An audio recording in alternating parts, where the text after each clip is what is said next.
What's up, y'all? It's your boy Jess with Detailed Diamonds. Right now, I need all my business owners to tap in. I need all my fellow detailers to tap in. And if you are potentially looking on starting a business, you might as well tap into this video too. We're going to call this video Diamonds versus the Karen, or whoever the hell that was. If you guys have not already, please like and subscribe to our YouTube channel. We typically post 1 to 2 times a week. Let's go ahead and drop this intro so we can get into this crazy ass story.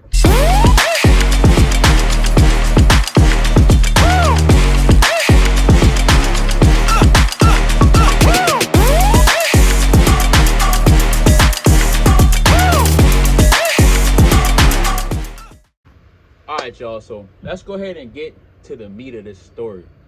And I actually need you guys' help. I'm not even gonna lie. Let me know after you hear everything. Do you guys think this was a Karen? Or do you guys think this was a troll?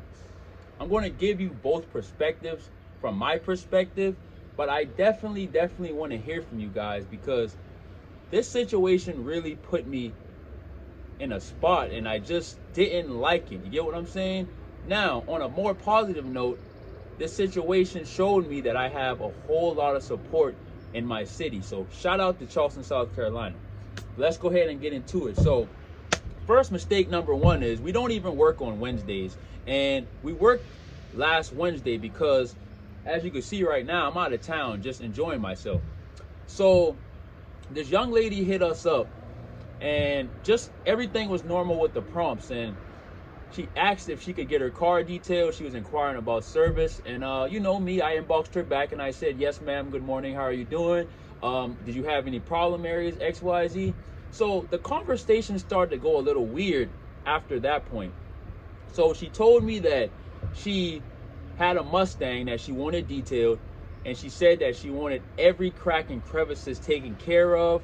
She told us that she's OCD, and she told me that she wants to be able to eat off any part of the car after we finish cleaning it. So me, as a business owner and who I am, I took it as a challenge, because I'm like, okay, cool, let's go ahead and knock this job out. Now, where it went left was I asked her if she could send us some photos, and in return, I would send her a copy of our price and services list so she can see what looks best for her. I told her I was driving at the moment, so as soon as I stop, I'll go ahead and send that over to her. Now, her reply was, why can't you send it right now? Now, I'm going to pause right there.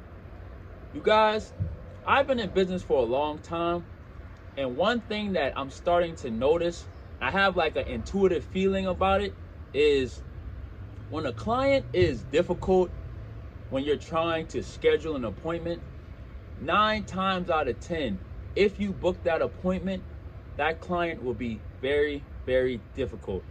I'm at the point now in my business where we get customers, we aren't scarce, and I'm just keeping it transparent with you guys. If I don't want to serve you based off your attitude or how you're coming at us, I just won't do it. So after that exchange, she said, oh, can you just send the pictures? Can you just send a copy of the price and services list? I had to let her know, yes ma'am, I will once I finish driving. So me just knowing in my head, because I just deal with difficult customers sometimes, I just knew that this wasn't about to be a good situation. So what I did was I inboxed her back after I got my employee, and I checked our schedule, and we were pretty scheduled up till April. Right now it's March, we were scheduled up till April. So I communicated that properly with the young lady that was in our inbox, and I let her know, hey, I just checked our schedule, and our schedule is pretty packed right now. But what I did, and I thought this was something, she would look, good upon, is I referred her out to some other detailers, and I said, hey, we're not able to get you in, but I have some other detailers that can assist you. They do great work. I have high confidence in them, and they'll be happy to take your business. Now, keeping it transparent, guys, I really didn't want to serve her based off the initial interaction, and with my wisdom already being a business owner, I already knew how that was going to go. So I redirected her to another detailer that may be better fit for her situation. You guys, I cannot make this stuff up. I'm going to drop the screenshots after I finish this segment, But this lady went straight to the left on us. She said, "Oh, you don't know your schedule? This is bad business. I'm gonna leave a review right now and tell everybody that you suck." And I'm just like, "Hey man, I just checked our schedule. I just didn't know." And at that point, she started to basically threaten us because we have 5-star reviews on Google, as you guys can see. She basically started to threaten us and say that she was going to leave us a 1-star review, and she's like, "Oh, your 5-star review is out of here. Kiss that goodbye," and XYZ. I am holding professionalism with her the whole time. You guys will see when I drop these screenshots. Just so you can see, I'm keeping it nameless. I'm going to exit out her name so you guys don't know who she is or who this person is. But I just want you guys to see this conversation. Like, I can't make this up.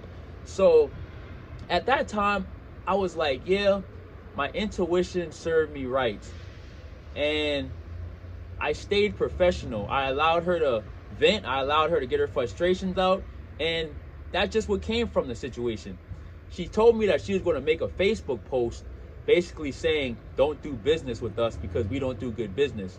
And she made it. You get what I'm saying? She made it. And when she did that, it made me feel some type of way because I pride myself on customer relation in our business. You understand what I'm saying?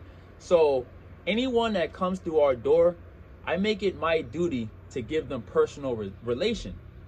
So when she made that status, it basically said, "Don't go to Just. He's a scammer. He's a fraud.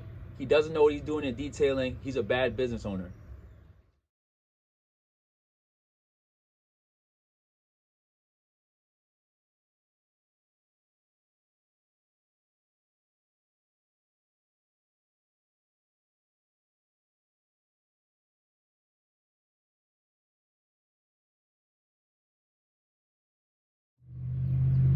All right, guys. So from what you've seen so far, is this a Karen or is this a troll? Now, I wanted to share the next part of screenshots separately because I wanted to explain. Shout out to Charleston, South Carolina. Shout out to everyone who supports us, and shout out to everyone who took offense to that young lady posting it. Now, the reason why I say I think she may have been a troll or, a fake page is because her timeline was active as far as posting, but she only had one picture and she didn't have too many friends, which makes me think that she was a troll. But if that's not the case, then she was real life being a Karen. So what happened next is my community does not play about us at all. And I'm gonna tell you guys why. Because like I stated earlier, when I'm dealing with my clients, when I'm dealing with people, I really, really, really pride myself on personal relation. I don't care what mood I'm in. I don't care how I'm feeling. If I inbox you or you inbox us inquiring about service, you will always get a pleasant experience. And my community knows that. So when I shared this lady's status of trying to degrade us as a business, my community went crazy on her. She turned her comments off. So the only thing that they could do was react to her posts and share her posts. I didn't tell anyone to do anything. I promise you, I didn't tell anyone to do anything. But that shows the level of respect that they have for me as a business owner. Get what I'm saying? So the next set of screenshots, I wanted to cut it off because I didn't want you guys to get it, misunderstand what's going on. So what started to happen is my community, because they can speak for our work, they speak for our credibility, some of these people actually started to inbox this lady or this troll, and they started to just, I'm gonna keep it transparent, they got on her ass, okay? And after the first couple of people got on her ass, and like I said, I did not send them to this lady, but they respect the brand so much that they're not gonna have someone lying on our name. the lady inboxed me back and she said, "You have people harassing me." And I told her that I don't have anyone harass. I didn't tell them to do anything. And she started going off on saying how she was going to call the police for harassment, and if one more person inboxed her, she was going to do it, and this could get bad for me, XYZ. I know I did nothing wrong, and I continued to hold my professionalism. And even when she was sending those threats, I would reply, "Yes, ma'am. Yes, ma'am," or "Do as you wish, ma'am." I got blocked, and my community still tore her up. And it wasn't the fact that they were being mean, they just know that she wasn't being honest. And I didn't know this lady or this person from a can of paint. The way my community had my back, it started before that. I had to build a business to allow people to see the truth, to allow people to be able to speak for us, and to speak on our professionalism, and to speak on our positivity, and to speak on our mannerism. You have to start now.